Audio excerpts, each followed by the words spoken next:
다시 온 공동체가 한 자리에 함께 모여서 이렇게 예배하게 된 것을 또 하나님께 먼저 감사를 드리고, 또 이 성탄 연합 예배에 참석한 우리 모든 성도님들 가운데 하나님 풍성하신 은혜가 임하기를 바랍니다.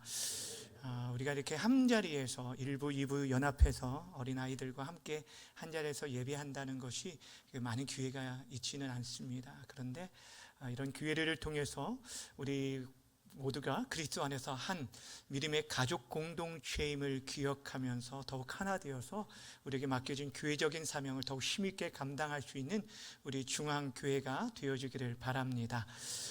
오늘은 떡집에서 나신 예수님이라는 제목을 가지고 말씀 증거하도록 하겠습니다. 제목을 함께 따라 하겠습니다. 떡집에서 나신 예수님. 사랑하는 여러분, 여러분은 예수님께서 떡집에서 태어나셨다라는 말을 들어보신 적이 있으십니까? 예수님께서, 아기 예수님께서 유대 베들레헴 외양간 말구이에서 나셨다라는 말을 들어보셨어도 아마 떡집에서 태어나셨다라는 말을 별로 들어보시지 못하셨을 것입니다. 그러나 사실 예수님께서는 떡집에서 태어나셨습니다. 오늘 본문 2장 1절에 보면 예수께서 유대 베들레헴에서 나시매라고 시작하고 있는데, 여기 베들레헴은 유대의 작은 마을의 지명입니다. 그런데 이 이름은 두 단어가 합성되어진 단어인데, 베드라는 단어와 레헴이라는 단어가 합쳐진 단어입니다. 벳이라는 단어는 집을 나타냅니다. 예전에 지난주에인가 한번 설명드렸었는데, 벳엘, 하나님의 집 할 때 벳이 바로 집을 뜻하는 것이고 엘은 하나님을 뜻한다 라고 말했는데, 여기서 벳이 바로 집을 나타내는 거고 레헴은 떡을 의미합니다. 다시 말하면 베들레헴은 떡집이라는 이름을 가지고 있습니다. 그러기에 예수님께서 베들레헴에서 태어나셨다라는 것은 예수님이 떡집에서 태어나셨다라고 말할 수 있다는 것입니다. 근데 여러분, 이것은 그냥 웃으라고 지어낸 얘기가 아니라 그 안에는 매우 중요한 의미가 담겨져 있다라는 사실이에요. 예수님께서 베들레헴에 태어나실 거에 대한 것은 오늘 우리가 읽은 본문에도 나와 있지만 오래전 선지자 미가 선지자를 통해서 예언된 말씀이었고, 그 예언대로 예수님께서는 베들레헴 곧 떡집에서 태어나셨습니다. 사랑하는 여러분, 우리 모든 인간은요, 먹지 않고는 살 수 없는 존재로 지음받았습니다. 다시 말하면 우리는요, 떡을 먹든지 밥을 먹든지 양식을 먹어야만 살 수 있다는 거예요. 거기서 그치지 않습니다. 하나님의 형상대로 지음받은 우리 인간은 동물들과 다르게 육만 가지고 있는 게 아니라 영혼을 가지고 있는 영적인 존재이기 때문에 우린 눈에 보이는 육적인 양식뿐 아니라 영혼의 양식을 먹어야 살 수 있는 자들이에요. 그래서 예수님께서도 사람이 떡으로만 살 것이 아니요 라고 말씀해 주신 것입니다. 이 말은 우리 인간에는 육체적인 양식도 필요하지만 영혼의 양식을 먹어야 하는 존재임을 가르쳐 주고 있는 것입니다. 그런데 바로 그 떡을 우리에게 공급해 주시고 자신이 친히 그 떡이 되시기 위해서 이 땅에 오신 분이 바로 우리 주님 예수님이십니다. 오늘 우리가 성탄절을 맞이해서 예수님께서 떡집에 나신 그 이유를 함께 묵상하면서 예수님이 나신 그 의미를 우리 마음 가운데 새기고 돌아가는 귀한 시간이 되어지길 바랍니다. 자, 그렇다면 예수님께서 왜 하필이면 많은 곳들 가운데 다른 어떤 곳이 아닌 떡집에서 태어나셨을까? 그 첫 번째 이유는 예수님은 우리에게 육적 양식을 주기 위해 오신 하나님이심을 우리에게 가르쳐 주기 위함이라는 것입니다. 여러분, 성경을 보면 하나님께서 우리 인생들에게 영혼의 떡뿐 아니라 1차적으로는 우리의 육신의 떡을 주시는 분으로 소개해 주고 있는 걸 보게 됩니다. 하나님께서 처음에 사람을 지으셨을 때부터 우리에게는 음식물을 섭취하고 그 영양분으로 살아가도록 만드셨다는 거예요. 그래서 우리 입안에 치아가 돋아나게 하고 그 치아를 통해서 음식물을 씹고 그것을 소화시키면 그 몸의 장기, 여러 장기를 통해서 그 영양분을 흡수하고 그 영양분이 우리의 살과 피가 되게 만드셨다는 거예요. 쉽게 말하면 사람의 몸은 육신의 양식이 필요하도록 만들어졌다는 거예요. 근데 중요한 것은 우리의 몸을 그렇게 만드신 하나님께서 그 몸에 필요한 양식 또한 공급하여 주셨다는 거예요. 창세기 1장 29절에 보면 이런 말씀이 있습니다. 제가 읽어드릴게요. 하나님이 이르시되 내가 온 지면에 씨 맺는 모든 채소와 씨 가진 열매 맺는 모든 나무를 너희에게 주노니 너희 먹을 거리가 되리라 라고 말했습니다. 여러분, 하나님께서 세상을 창조하셨을 때부터 우리에게 무엇을 양식으로 주셨냐면 씨 맺는 채소와 씨 가진 열매를 우리에게 주셨어요. 그것을 그 열매를 식물인 그 열매를 우리의 먹을거리로 주셨는데 여러분, 한 번 먹고 아예 없어지고 마는 그런 양식이 아니라 어떤 양식이요? 씨를 가진 열매예요. 그래서 그 열매를 먹고 씨알을 씹으면 더 많은 열매를 맺도록 하셨다는 거예요. 무슨 말씀이냐면 하나님께서 우리 인생들을 먹이시기 위해서 한 번뿐 아니라 계속적으로 우리 인생을 먹이시기 위한 자동 시스템을 만들어 주셨다라는 것입니다. 이처럼 하나님은 우리 인생이 양식이 필요한 존재로 만드셨을 뿐 아니라 그 양식을 친히 공급해 주셨습니다. 구약 성경에 보면 하나님께서 이스라엘 백성들을 먹이시는데 때로는 일방적인 방법뿐 아니라 아주 신비로운 기적적인 방법으로 이들을 먹이신 적이 있어요. 그 방법 중에 하나가 뭐냐면 만나를 통해 먹이신 사건이었습니다. 이스라엘 백성들이 약속의 땅 가나안까지 가기 전에 이 광야에서 40년을 보내야 했는데 이 40년 기간 동안 하나님께서 그들에게 만나를 먹여주셨어요. 여러분, 광야는요, 물 한 방울 구하기, 풀 한 폭이 보기 힘든 곳입니다. 그런 그곳에, 땅에서 양식을 구할 수 없는 그곳에 하나님께서 매일매일 하늘로부터 만나를 내리게 하셔서 이들을 먹이셨다는 거예요. 무려 40년 동안.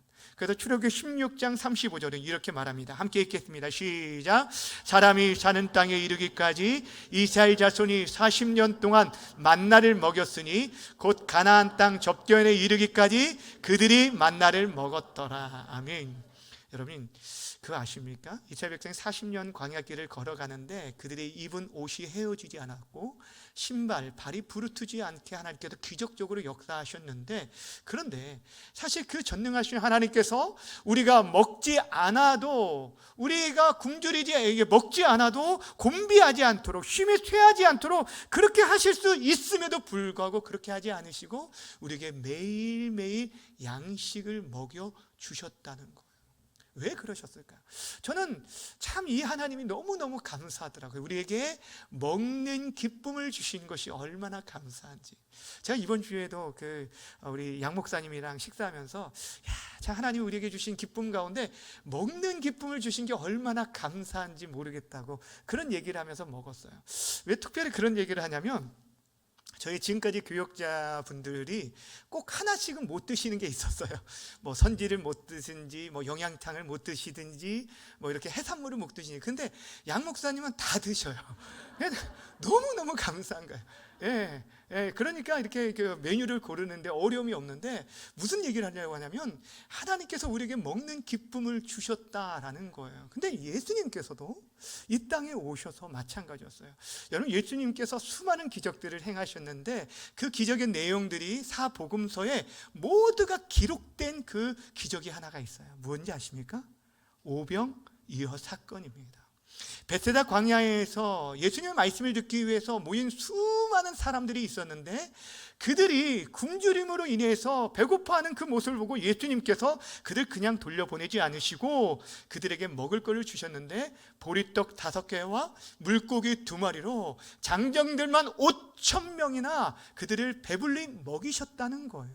여러분, 예수님께서 이 일들을 행하신 것은 무엇이냐면, 구약시대에 광야에서 만나를 먹이신 것처럼 우리 예수님께서 우리에게 양식을 먹여주시는 창조주 하나님이심을 드러내 보이신 사건이라는 거예요. 사랑하는 여러분, 하나님께서 우리에게 예수님을 이 땅에 보내실 때 다른 어떤 곳이 아니라 베들레헴, 이 떡집에 예수님을 보내신 이유는 바로 우리에게 육신의 양식을, 떡을 공급하시는 분이 바로 예수님이라는 것을 우리에게 가르쳐 주고 있는 것입니다. 여러분, 우리는 이렇게 생각해요. 하나님께서 우리가 먹고 사는 것, 우리의 육의 관심보다 영혼에만 관심이 있다라고 생각하는데 그렇지 않습니다. 하나님은 우리의 먹고 마시는 문제에 대해서도 깊이 관여를 하시고 관심을 가지시고, 우리가 목마르고 줄일 때 하나님을 찾게 원하시고, 우리에게 기도를 가르치실 때도 일용할 양식을 주시도록 가르쳐 주신 것은 우리 주님께서 바로 그 일용할 양식을 주시는, 우리에게 필요한 육체적인 양식을 주시는 분임을 가르쳐 주고 있다는 거예요. 이것이 첫 번째, 예수님이 베들레헴에서 나신 이유입니다. 두 번째, 예수님이 베들레헴에서 나신 이유, 떡집에서 나신 이유는 그분이 우리에게 육의 양식뿐 아니라 영혼의 양식을 주시는 분이심을 가르쳐 주기 위함이라는 거예요. 앞에서는 말씀드렸듯이 우리 사람은요, 하나님의 형상을 따라 지음을 받았습니다. 우린 영적인 존재. 그렇기 때문에 우리는 눈에 보이는 육체적인 양식만 먹어서, 이 밥만 먹고 떡만 먹고는 살 수 없는 존재라는 것입니다. 사랑하는 여러분, 우리들이 먹고 사는 문제가 해결되어졌다고 우리의 인생이 해결되는 게 아니에요. 우리는 하나님의 형상을 닮은 영적 존재로 지음받았기 때문에 우리에게 필요한 영혼의 양식, 하늘의 양식이 채워져야만 비로소 만족하고 평안함을 누리고 기쁨을 누릴 수 있는 거예요. 그래서 신학자 어거스틴이 이런 얘기를 했습니다. 하나님의 형상을 따라 지음받은 인간은 그 안에 하나님 외에는 채울 수 없는 빈 공간이 있다라고 말했어요. 여러분 안에 보이지 않지만 공간이 하나 있는데, 그 공간은 누구만 채울 수 있다고요? 하나님만 채울 수 있어요. 하나님이 그 안에 계시기만 하면 우린 참된 만족과 기쁨과 감사함 속에서 생활할 수 있는데, 그 하나님이 채워주지 않으면 우리는 그 어떤 것으로도 채울 수 없는 공허함 속에 빠지게 돼요. 근데 문제는 사람들이 그 빈 공간에 무엇을 채우려고 합니까? 내 허전함들을 달래기 위해서 사람들이 무언가를 계속적으로 먹기도 하고, 많은 물질들 채우려고 많은 쾌락을 통해서 그 공허함을 채우려 한다는 거예요. 그러나 아무리 많은 것들을, 우리가 세상의 낙을 다 누린다 할지라도 그 빈 공간, 하나님만이 채울 수 있는 빈 공간을 채울 것이 없다라는 거예요. 그래서 간혹 보면 우리가 볼 때는 남부를 만한 그런 높은 지위와 그런 자리에 있음에도 불구하고 갑작스럽게 극단적인 선택을 하는 사람들을 보게 되는 것은 무엇 때문이냐면, 바로 우리 인간이 육의 양식으로만은 살 수 없는 영적인 존재라는 것을 반증해 주고 있는 것입니다. 자, 그렇다면 여러분, 우리 영혼에 필요한 양식이 무엇일까요? 여러분에게 있어서 우리가 음식을 먹어야 우리가 살 수 있는 것처럼, 우리의 육체의 힘을 얻을 수 있는 것처럼, 여러분의 영혼에 살기 위해 여러분이 먹어야 할 영혼의 양식은 과연 무엇입니까? 바로 하나님과 그분의 말씀이라는 거예요. 신명기 8장 3절에 보면 하나님께서 이스라엘 백성들을 광야 시절에 만나를 먹이시고 그들을 그 광야길을 걷게 하신 이유에 대해서 이렇게 말씀하십니다. 함께 읽겠습니다. 시작. 사람이 떡으로만 사는 것이 아니요 여호와의 입에서 나오는 모든 말씀으로 사는 줄 너로 알게 하려 하심이라. 아멘. 하나님의 말씀이 우리의 영혼의 양식이에요. 영혼의 밥이에요. 여러분, 오늘 아침 식사를 하셨는지 모르겠는데, 여러분, 아침에 우리가 식사를 해야, 우리가 밥을 먹어야 힘을 내어서 일들을 감당할 수 있는 것처럼, 여러분이 하나님의 말씀을 먹어야 우리의 영혼이 살아나게 되어주는 거예요. 하나님의 말씀을 듣고, 우리가 주일마다 주의 말씀을 듣고 우리가 매일 하나님의 말씀을 묵상하는 것은 우리는 영적인 존재에게 우리의 영혼이 살게 하기 위함이에요. 그래서 이 말씀을 먹었던 예레미야가 이런 고백을 했어요. 예레미야 15장 16절입니다. 내가 주의 말씀을 얻어먹었사오니 주의 말씀은 내게 무엇을 준다고요? 기쁨과 내 마음의 즐거움이다 라고 말했어요. 다윗도 이런 고백을 합니다. 시편 19편 10절에 보면 여호와의 규례는, 규례라는 것은 말씀을 말하는 거예요. 여호와의 규례는 확실하니 다 의로우니 금 곧 많은 정금보다 더 사모할 것이며 꿀과 송이꿀보다 더 달다. 하나님의 말씀이요. 여러분, 꿀과 송이꿀보다 내 영혼에 어떤 음식, 여러분 정말 맛집에 가면 야 이거 참 맛있다 하면서 다른 사람들에게 이렇게 소개도 하고 우리가 블로그에 올리기도 하고 그렇잖아요. 그런데 실질적으로 하나님의 말씀을 맛을 알면 우리 영혼이 살아나게 되고 세상 어떤 것도 줄 수 없는 그런 기쁨을 누리게 되어진다는 거예요. 근데 그것이 없을 때 어떻게 될까요? 구약의 아모스서에 보면 이스라엘 백성들이 엄청난 그런 심각한 기갈 상태에 임하였다는 걸 말하면서 그들이 멸망할 수밖에 없었던 이유를 이렇게 소개하고 있어요. 아모스서 8장 11절 말씀은 함께 읽겠습니다. 시작. 주 여호와의 말씀이니라. 보라, 날이 이를지라. 내가 기근을 땅에 보내리니 양식이 없어 주림이 아니요 물이 없어 가람이 아니요 여호와의 말씀을 듣지 못한 기갈이나. 아멘. 여러분, 어떤 것이 가장 심각한 기갈이라고 말하는 줄 아십니까? 여러분의 음식을 먹지 못한 그런 기갈이 아니라 하나님의 말씀을 듣지 못한 기갈, 하나님의 말씀을 먹지 못한 기갈이 가장 심각한 기갈이라고 말하고 있는 거예요. 가장 무서운 재앙이라는 거예요. 다시 말하면 여러분들이 육신의 떡을 먹고 아무리 건강하다고 할지라도 하나님의 말씀을 듣지 않고 그 말씀을 먹지 않는다면 여러분은 심각한 영적 질병에 빠질 수밖에 없다는 거예요. 사랑하는 여러분, 우리가 하나님의 말씀을, 영혼의 양식을 먹어야 사는 이유가 무엇인 줄 아십니까? 이 세상을 하나님께서 무엇으로 창조하셨습니까? 하나님의 말씀으로 창조하셨습니다. 그리고 그 말씀으로 지금도 이 세상을 운행해 나아가시고 하나님께서는 친히 그 말씀으로 자신을 계시해 주셨어요. 우리가 이 말씀을 읽을 때 하나님이 어떤 분인지 알게 돼요. 하나님 우리를 얼마나 사랑하시는지, 그분이 긍휼과 자비와 인자가 얼마나 영원하시는지, 무엇보다 그분이 약속하신 말씀을 신실하게 지키시는 분인지를 우리에게 가르쳐 주고 있다는 거예요. 근데 그 약속의 말씀의 절정이 무엇이냐면 우리를 죄에서 구원할 메시아를 보내주겠다라는 약속이었고, 그 약속의 말씀대로 이 땅에 오신 분이 바로 예수님이십니다. 그래서 성경이 예수님에 대해서 소개할 때 그분은 우리에게 영원한 생명, 영혼의 양식을 주시는 말씀으로 오셨다고 우리에게 소개해주고 있어요. 요한복음 1장 14절 말씀 또 함께 읽습니다. 시작. 말씀이 육신이 되어 우리 가운데 거하심에 우리가 그의 영광을 보니 아버지의 독생자의 영광이요 은혜와 진리가 충만하라. 말씀이신 그분이 몸을 입고 오셨어요. 하나님이신 그분이 이 땅에 몸을 입고 오신 분, 그분이 예수님이시에요. 그분에 대해서 또한 요한복음 5장 39절이 이렇게 말합니다. 너희가 성경에서 영생을 얻을 줄 알고 성경을 연구하거니와 이 성경이 곧 내게 대하여, 내게라는 건 예수님을 말하는 거예요. 예수님에 대하여 증언하는 것이다. 여러분, 성경 말씀 자체가 영혼의 양식인데 우리의 참된 양식인 예수님을 설명하는 책이라고 소개해주고 있어요. 근데 안타까운 일이 무엇이냐면 예수님을 믿는다라고 말하는 사람들 가운데서도 예수님께 구하는 것이 눈에 보이는 육체적인 그 육적 양식만을 구한다는 것, 이 땅에서의 양식만을 위해서 구한다는 것입니다. 여러분, 예수님께서는 분명 우리에게 육의 양식도 주시는 분이라고 말씀을 드렸습니다. 그래서 일용할 양식을 우리 주님께 구해야 합니다. 그러나 그분은 우리에게 육의 양식뿐 아니라 더 중요한 영혼의 양식을 주시는 분이라는 거예요. 우리가 앞에서 살펴봤던 오병이어 사건 생각해 보세요. 예수님께서 보리떡 5개와 물고기 2마리로 5,000명을 먹이셨을 때 그들이 그 양식을 먹고 배불렀습니다.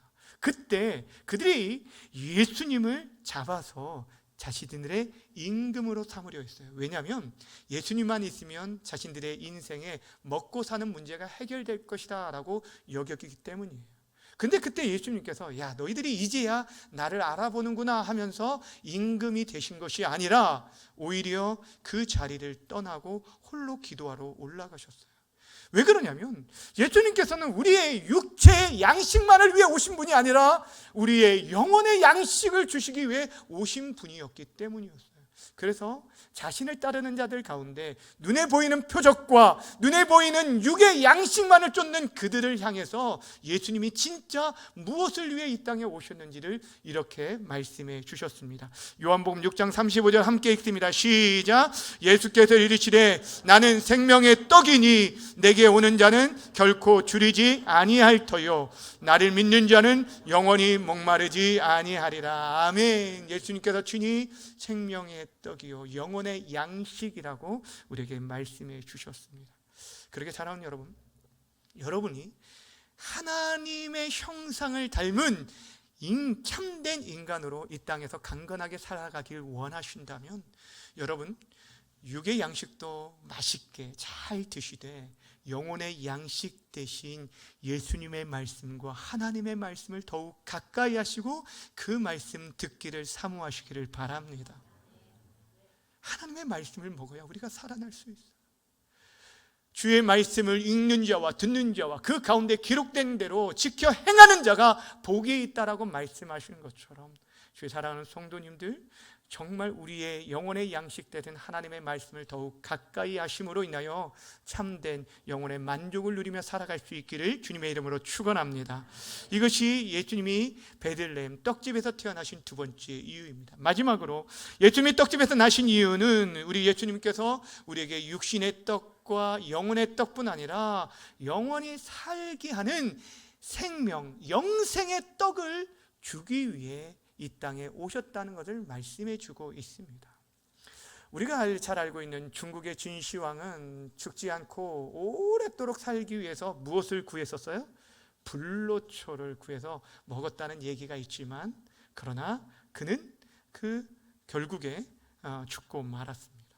근데 하나님께서 우리 인생들에게 영원토록 살 수 있는 영생의 떡을 우리에게 주시어 먹게 하셨습니다. 그 영생의 떡이 무엇인 줄 아십니까? 바로 예수님의 살과 피입니다.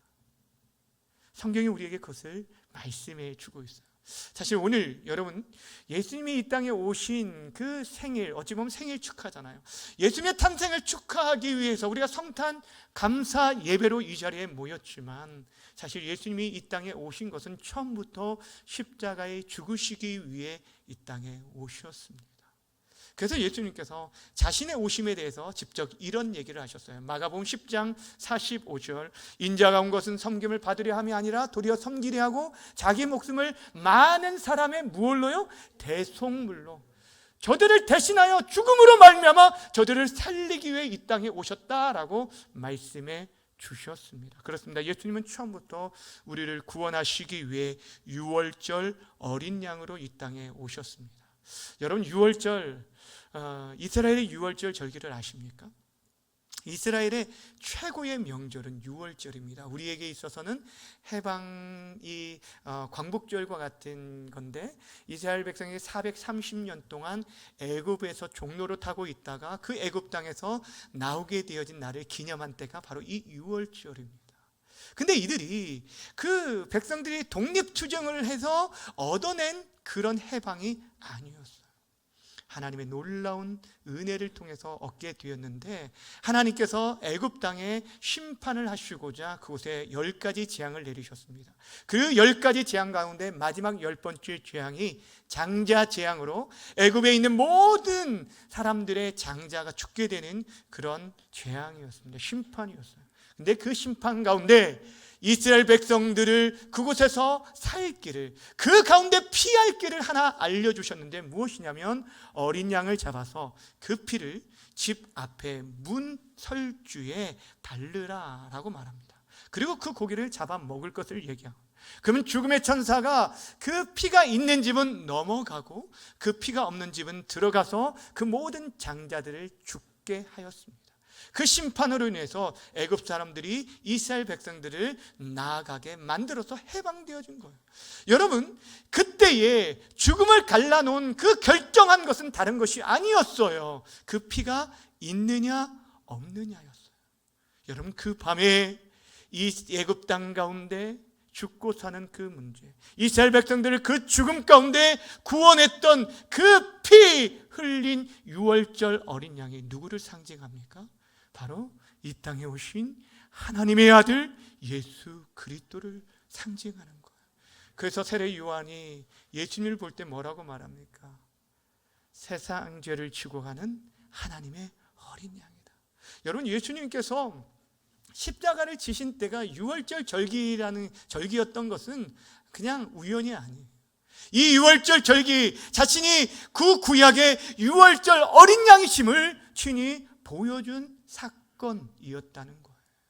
그러면서 예수님께서 그에 앞서 제자들과 마지막 만찬을 하실 때 이 제자들에게 이런 말씀을 해주셔요. 영생 얻는 길에 대해서 이렇게 말씀해 주셔요. 마태복음 26장 26절부터 28절, 좀 길지만 함께 읽겠습니다. 시작. 그들이 먹을 때에 예수께서 떡을 가지사 축사하시고 떼어 제자들에게 주시며 이르시되 받아서 먹으라, 이것은 내 몸이니라 하시고, 또 잔을 가지사 감사 기도하시고 그들에게 주시며 이르시되 너희가 다 이것을 마시라, 이것은 죄 사함을 얻게 하려고 많은 사람을 위하여 흘리는 바 나의 피 곧 언약의 피니라. 예수님께서 만찬을 가지시면서 떡과 잔을 통해서 이 떡은 나의 살을 상징하는 거고 이 잔은 내 피를 상징하는, 내가 너희를 위해서 흘리게 될, 찢기게 될 살과 피를 너희가 먹을 때 영생할 것이다 라고 얘기해 주셨어요. 여러분, 이 일을 구체적으로 요한복음 6장에서는 이렇게 말씀해 주고 있어요. 51절, 54절, 55절인데 제가 읽어드립니다. 나는 하늘에서 내려온 살아있는 떡이니 사람이 이 떡을 먹으면 뭐하리라? 영생하리라. 내가 줄 떡은 곧 세상의 생명을 위한 내 살이니라. 내 살을 먹고 내 살을 피를 마시는 자는 무엇을 가졌고? 영생을 가졌고 마지막 날에 내가 그를 다시 살리리니 내 살은 참된 양식이요 내 피는 참된 음료로다. 여러분, 얼마나 무서운 얘기를 하냐면 예수님의 살과 피를 먹어야 영생한다는 거예요.